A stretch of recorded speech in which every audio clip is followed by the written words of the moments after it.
Okay, so sorry if there's wind noise. It's a little bit breezy today, but this is my 98 Dodge Ram SST, half-ton pickup, two-wheel drive, standard cab, short bed. The SST stood for Super Sport Truck, and it was the follow-up to the Indy Ram of the previous 2 years. They only made these 97, 98, and at the time it was the only way that you could get a 360 in the half-ton truck. Previously Dodge had said it was too much torque and dangerous because of the light rear end, so they had insisted they would not produce them, but they finally gave in to popular demand. So I bought this truck about 2.5 years ago. It was in extremely nice shape, just about perfect. As you can see, none of this paint has been redone. There are little flaws on it here and there because it is a 20-year-old truck, but it has the original 17x9 wheels. Those are American Racings that have Dodge center caps in them, but they are the factory wheels. I bought the truck, like I said, 2.5 years ago.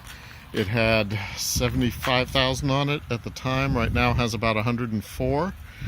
So I drove it, quite a bit the first year or so, and then replaced it with that, and haven't really used the truck much since, and so that's one of the reasons that it's up for sale.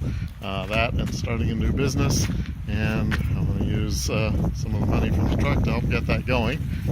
Kind of going to go through a laundry list of the things I've done. We'll just start from the ground up and kind of go from there. One of the first things I did was put new tires on it. Still have a lot of tread left in them. They've got, like I said, probably 25,000 on them, and they're maybe half worn, so they should still have another good 15,000-20,000 of good driving on them. New brakes in front, including rotors, and in back, new brakes as well, as in new pads, new drums, new hardware, new everything. Did that just because the old stuff was definitely needing to be redone.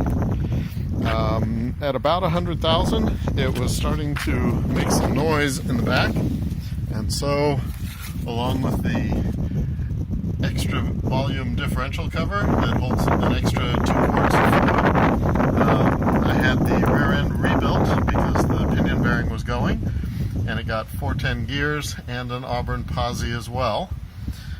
Also, as you see, has Bilstein shocks on it. And when I got it, one of the reasons it went to wholesale, which is where I got it through, the one ball joint in front needed to be replaced, so I replaced that. Had the alignment done. Everything else has been fine ever since. There are a couple of small issues with the paint. I don't know if you'll be able to see right here. I don't know if that's going to show up well or not, but here and here there's a little rough spot in the bed cover, and you'll see there's those 2 spots where the clear coat is peeling. So there was also a spot here, a couple of them.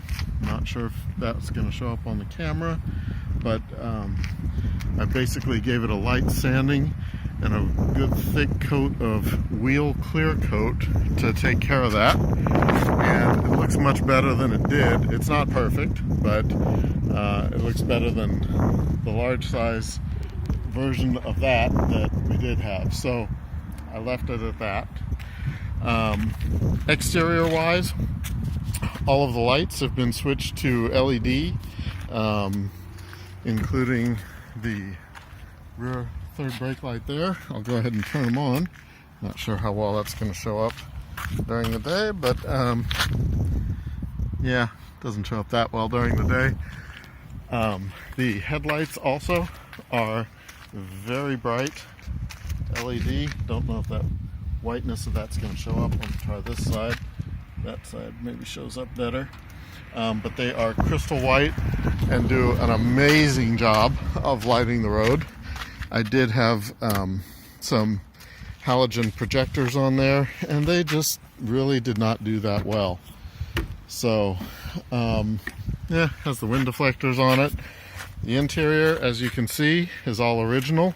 These did have the top of the line interior in them, except for that is the factory rubber floor mat, which that was normal. Carpet was an option. This was an ordered vehicle and did not have carpet ordered. I've also changed the interior lights to LEDs. When you get in, it is bright at night. You see everything. The seats are in great condition. The driver's seat, the cushion was very worn. It really was just, the foam was just worn out. So I was able to get a new replacement foam insert, pull the seat apart and replace that. It's one of the good ones. Comes from a place back east that has rebuild parts for the diesel trucks. And it's got the canvas underlay so that it doesn't cut through the springs, etc. And so it's nice and firm now. Also, this does have the storage system in the back. That box is the brand new driver's side seat belt that I bought for it, that I just have never put in. It's probably been sitting there for a year and a half.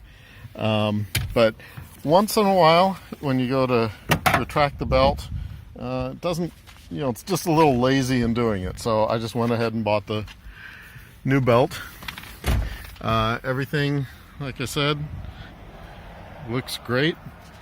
Now, all of these trucks do have one problem, which is the dashes crack on them. So I got this molded dash pad for it. I think I'll have to show you on the other side. Go around to the other side and we'll see. While we're here, we'll pause for a moment. And truck does have a bed liner, one of the Mopar bed liners.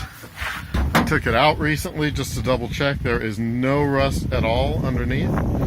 Just put it back in, so a couple little spots here where it looks like it doesn't fit right, but it's just because weather's cold and it hasn't bounced back to shape yet.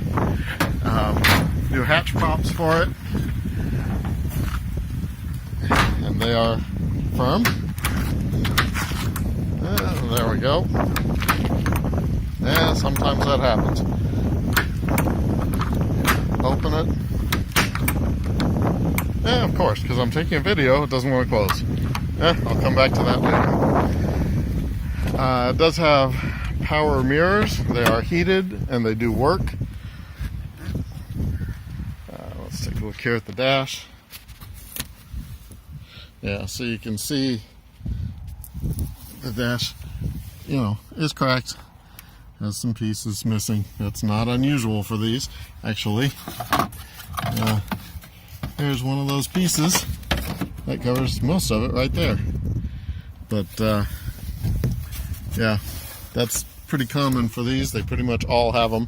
In fact, the guy I got the dash pad from had removed it because he had bought an entire new dash and taken his windshield out and replaced it, which was more work than I was wanting to do when I got the truck. So I just left it. I'm just going to tuck that under there for now. You can see passenger seat in great shape, still very firm, everything good. So that is the factory rear slider as well. It opens and closes. I don't use it, don't really do anything with it. So all the power windows, power door locks, everything works. This is the factory reinforced wire antenna that's on there. You know, everything else now on the front. I did do the speed grills in it because, you know, when these things were new, I remembered them and always liked them with the speed grills in them, so I went for it. When I bought the truck, it did not have the factory grill. It had basically the same thing that's in it now, one of these cheap Chinese replacement parts. They're not very good quality, but at the time it was all that I could get that wasn't $900 and that was not chrome. So the paint on it has not done well. I'm going to try and get up close there. You can see, you know, when it went on, It was color matched well, everything looked great, but for some reason on the grill it just has not held up well. Now, I've found out since Summit Racing sells a replacement grill that I believe is Goodmark Industries, that is just like the factory grill in that the inserts are pinned from the back, so you can just melt off the pins, pop the inserts out, and pop the speed grills in, and you're good. Has the insert for the Ram logo, everything else. I just have not gotten to where that was a high enough priority item to go ahead and do the work. We'll pop the hood here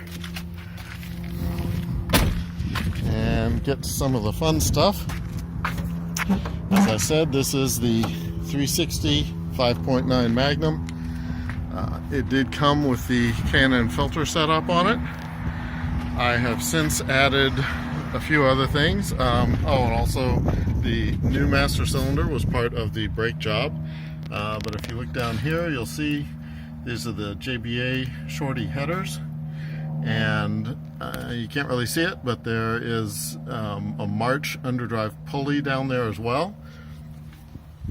On the intake side, gotten rid of that barrel, what they call the beer keg intake, which makes great low end torque and just wheezes by the time you hit about 4,000 RPM. This is the factory M1 Mopar intake, and it works very well. It's a direct replacement for the bathtub intake.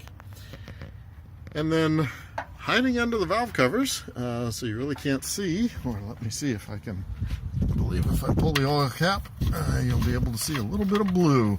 And that blue, well, no, doesn't show. I forgot the baffles there. So, but that blue is Scorpion 1.72 roller rockers that were a straight bolt in, and a real nice performance improvement. So also have a Super Chips 91 octane tune installed. Even though I run it on regular, it does not ping. There's the headers on the other side. The headers feed down into a Jegs stainless mandrel bent off-road Y-pipe. So there currently is no converter on the truck. It did pass smog with beyond flying colors with the converter. So if you're in a state that needs a converter, then yeah, you can get a 2.5-inch converter popped on there, and it's cheap and easy to do. Does have a 3-inch over the axle Flowmaster Force 2 system. So inside the truck it's nice and quiet, but outside now, especially without the cat, does have a nice little rumble. I removed the cat because it had gone bad. It had broken loose and was rattling inside. So, you know, not fun to listen to. As you can see, it has 104, 272 at the moment. But, you know, idles fine, runs fine.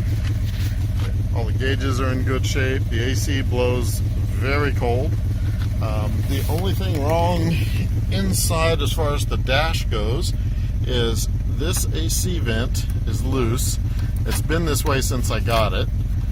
It will pull out, and the problem is this spot right here is worn or broken. I don't know what happened in there.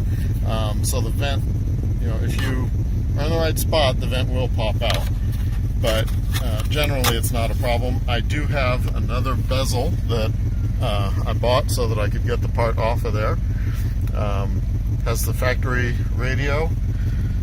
That was the top of the line radio with the 5-position equalizer at the time. CD player works in it, and I have added Bluetooth so that I can stream audio from my phone, and that way it keeps the factory look. Didn't have to cut anything or make any changes, etc. So everything else, the small console, I think it's just this side. Yeah, this side has the small mirror. So this just happened recently, so I need to just get some spray adhesive and reattach that gently so that it stays. like I said, it is 20 years old, but overall, you know, the rest of the headliner, everything is good. I don't believe the truck's ever been smoked in. Outside, hopefully you can hear, just has a nice little rumble to it.